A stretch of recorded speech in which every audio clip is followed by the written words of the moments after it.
ही बातमी आहे बुलढाण्यातून। जेमतेम एका वर्षांपूर्वी पंतप्रधानांच्या हस्ते लोकार्पण झालेल्या समृद्धी महामार्गावरील संभाव्य भीषण अपघात प्रवाशांच्या सतर्कतेमुळे टळला आहे।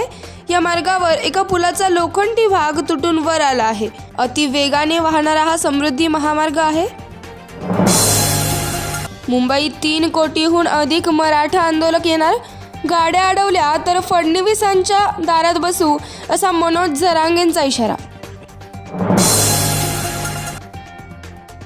पुण्यातील कात्रज बोगद्यात भीषण अपघात, 5 गाड्या एकमेकांना धडकल्या, बोगद्यातील गाड्या बाजूला काढण्याचे काम सुरू। घटनेची माहिती मिळताच वाहतूक पोलीस घटनास्थळी दाखल झाले आहेत।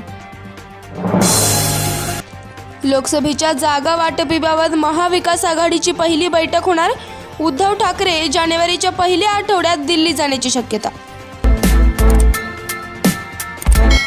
चॅनलवर नवीन असाल तर असेच नवीन अपडेट पाहण्यासाठी आपल्या चॅनलला सबस्क्राईब करा।